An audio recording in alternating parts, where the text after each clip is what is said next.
Negócio concluído no Flamengo e acordo feito na madrugada. Que história é essa, PQD? Vem comigo que no caminho eu explico. Saudação rubro-negra para a maior e melhor torcida do mundo, a torcida do Mengão. Vem chegando nessa manhã de domingo, como sempre, recheado de informações. Mas quero pedir para vocês, meus queridos e minhas queridas, começaram a assistir. Deixa o like de vocês, não são inscritos? Se inscrevam, tem muita gente assistindo nossos vídeos e não estão dando like. O like de vocês é muito importante para que os nossos vídeos cheguem a mais pessoas. A sua inscrição é importante para o nosso crescimento.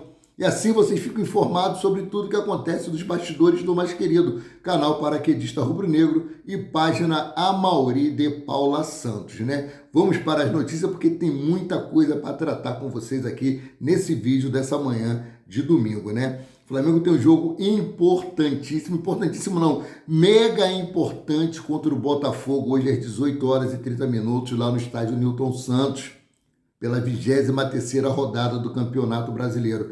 Lembrando que o setor reservado para a torcida visitante está esgotado. O Vazião hoje vai estar cheio. Jogo contra o Flamengo, né? A torcida do Botafogo vai comparecer e a do Flamengo não precisa nem falar. Todos os jogos é recordes e mais recorde de bilheteria. A torcida do Flamengo é...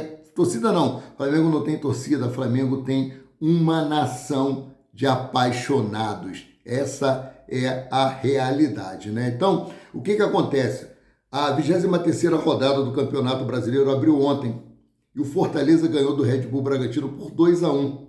Sendo assim, o Fortaleza hoje é o primeiro colocado e tem um complicador, porque o Fortaleza, igual ao Flamengo, tem um jogo a menos. O Flamengo tem um jogo a menos contra o Internacional, que não tem data prevista ainda para acontecer esse jogo.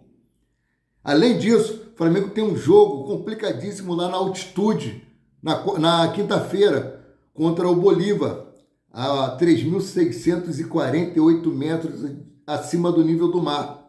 Então, Tite tem muitas dúvidas hoje como ele vai escalar esse time para enfrentar o Botafogo. Ele fez alguns testes ontem, né? Chegou a colocar até o Bruno Henrique improvisado como atacante, colocou o Léo Pereira na lateral esquerda. Então, assim, tem que preservar alguns jogadores, não adianta. Campeonato Brasileiro é um campeonato longo, né? Agora não, a Libertadores da América, dependendo do resultado lá em cima, o Flamengo não pode se classificar para as quartas de final. Ah, mas PQD tem que poupar gente. Olha só como o Nicolás de la Cruz tem saído do gramado quando termina os jogos, de maneira extenuado, mancando às vezes, reclamando de dores. Ele está no limite físico para sofrer uma lesão e ficar fora durante muito tempo. Gerson foi outro que demonstrou bastante cansaço após o término do último jogo, saiu de campo também extenuado, sabe, reclamando de dores, sentindo fadiga, cãibras e outros jogadores também. Então o Flamengo tem que pensar bem. Tem um jogo a menos, Campeonato Brasileiro só termina em dezembro, agora a Libertadores da América não.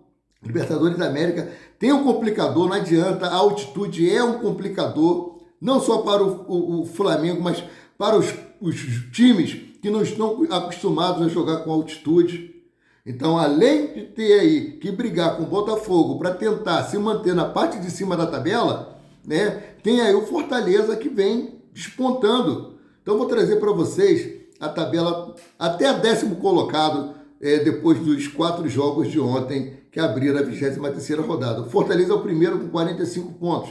O Botafogo é o segundo com 43, o Flamengo é o terceiro com 41, ou seja, se o Flamengo ganhar do Botafogo, o Flamengo vai para 44 pontos, fica uma ponta apenas atrás do Fortaleza, né? Aí descendo aqui, o quarto é o Palmeiras com 38, o quinto é o São Paulo com 38, os dois jogam hoje, um empate seria um ótimo resultado para o Flamengo, que não correria risco de ser alcançados por eles, né? Ainda mais se o Flamengo conseguir ganhar.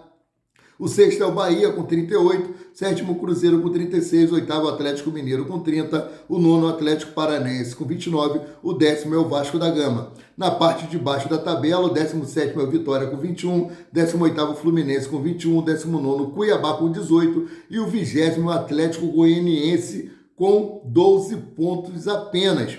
Os resultados do Campeonato Brasileiro ontem foram o seguinte: Grêmio 0, Bahia 2, Atlético Mineiro 1, Cuiabá 1, Bragantino 1, Fortaleza 2, Fluminense 0, Corinthians 0. O zagueiro do Bragantino deu uma pichotada ontem horrível, deu um mole tremendo aí, e aí poderia ter terminado empate esse jogo, se não fosse aquele mole que deu o zagueiro do Red Bull Bragantino, né? Agora falando aqui ainda sobre o jogo, Flamengo e Botafogo, jogo de 6 pontos. Flamengo busca a vitória sobre o Botafogo para seguir na luta pelo título. A partida está marcada para 18 horas e 30 minutos deste domingo e o torcedor pode assistir o jogo exclusivamente no Premier Pay-Per-View. Então, seguindo aqui, Flamengo perdeu no primeiro turno, perdeu no Maracanã. Lembrando que no ano passado também o Flamengo perdeu para o Botafogo no Maracanã e ganhou lá no Newton Santos, que gerou aquela crise toda, o técnico na época entregou o cargo. Olha só, para obter sucesso, o Flamengo precisa conseguir um resultado bem diferente do que aconteceu no primeiro turno. Isso porque o clube perdeu em casa por 2-0 e precisa inverter, né, o placar para poder aí conquistar os 3 pontos. Ou seja, tem que lutar para ganhar esses 3 pontos dentro da casa do adversário. Botafogo e Flamengo são 2 dos principais postulantes ao título. O Botafogo ocupa a segunda colocação com 43 pontos e o líder Fortaleza com 45 pontos, que bateu o Bragantino na noite de ontem. O Flamengo, por sua vez, possui 41 pontos, ou seja, se vencer, assume a segunda colocação e ultrapassa o rival. Sabemos que o Botafogo é o elefante, né, em cima da árvore. Uma hora ele vai ter que cair, não tem jeito. No entanto, o Flamengo tem ainda uma vantagem em relação ao botafoguense. A equipe de Tite tem uma partida atrasada contra o Internacional, ainda sem data para acontecer. Isso significa que mesmo um empate aconteça, o Flamengo segue atrás por 2 pontos. E o jogo atrasado será um diferencial para vencer e ultrapassar o time rival no Brasileirão. Assim, nós esperamos que o Flamengo consiga um resultado positivo frente ao Internacional quando acontecer esse jogo. Apesar do encavalamento de jogos, o Botafogo deve ir com força total. Ao menos foi o que indicou o técnico Arthur Jorge na coletiva de imprensa após a vitória sobre o Palmeiras. Eu duvido muito que o Botafogo venha com força máxima. Ainda mais depois do que aconteceu no ano passado, eles não vão querer perder essa vaga da Libertadores, assim como o Flamengo também não quer perder. Olha o que Arthur Jorge disse. Temos domingo pelo meio mais um jogo de grande exigência. Temos nessa altura de recuperar rapidamente do esforço que hoje tivemos, do desgaste físico para continuar a ganhar. Domingo temos que ganhar outra vez, fecha aspas, afirmou o técnico do Botafogo. Bom, o Flamengo também quer ganhar. Só que o Flamengo tem muitas dificuldades, muito desfalque. Temos aí a ausência de Gabigol, temos a ausência de Pedro, Everton Cebolinha, Matias Vinha, Eric Pulgar, que está suspenso por 3º cartão amarelo. Então o Flamengo está todo quebrado. Então assim, Tite, né, deve fazer 6 mudanças para o jogo contra o Botafogo. Tite fez vários testes ontem no treino que ele fez no Ninho do Urubu, né, para poder saber qual time ele vai levar a campo, e ele não chegou a um denominador. Tá? A escalação nós traremos aí 1 hora antes do jogo, um pouco menos de 1 hora, traremos a escalação oficial. Vou trazer mais ou menos o que o Tite fez ontem dentro de campo para tentar montar um time para enfrentar o Botafogo hoje. Olha, na última atividade antes do jogo, Tite fez 6 mudanças e montou a provável escalação do Flamengo com um trio de ataque formado por Luiz Araújo e Bruno Henrique e Carlinhos. Provável escalação é a seguinte: Rossi, Wesley, Fabrício Bruno, Davi Luiz e Léo Pereira, ou Ayrton Lucas, Alan, Léo Ortiz, Jorge Arrascaeta, Luiz Araújo ou Gerson, Bruno Henrique e Carlinhos. Vou trazer aqui o que Tite fez ontem no treino. Tite usou Fabrício Bruno e Davi Luiz durante todo o treinamento na tarde de sábado. No entanto, o técnico começou a atividade com Léo Pereira adaptado na lateral esquerda, mas depois usou Ayrton Lucas. Lembrando que nós só temos na lateral esquerda Ayrton Lucas. Na lateral direita nós temos o Wesley e temos o Guilhermo Varela. Então, seguindo aqui. Já no meio campo, o treinador formou dupla de volantes na escalação do Flamengo com Alan e Léo Ortiz, deixando Arrascaeta na criação das jogadas. Porém, em determinado momento do trabalho, Gerson entrou na vaga de Luiz Araújo. Além disso, em outra parte do treino, Tite montou o ataque com Gerson na direita, Luiz Araújo na esquerda e Bruno Henrique como centroavante, ou seja, como homem de referência no ataque. Então, assim, Tite tem muitas dúvidas na sua cabeça ainda. Isso aí são informações divulgadas pelo jornalista Vene Casagrande.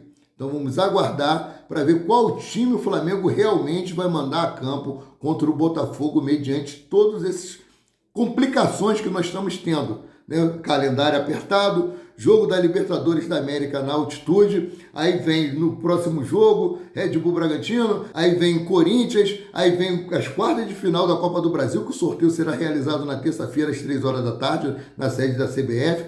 Então assim, Tite está tendo muita dor de cabeça para montar o seu elenco. E outro detalhe, não é só o Flamengo que está sofrendo com lesões. O time do Botafogo também tem sofrido com lesões constantes, devido realmente a esse nosso calendário. Agora, o acordo que foi firmado na madrugada, meus queridos, né? Na madrugada, porque era dia lá na Europa, né? Flamengo acertou a venda de Wesley para o Atalanta da Itália.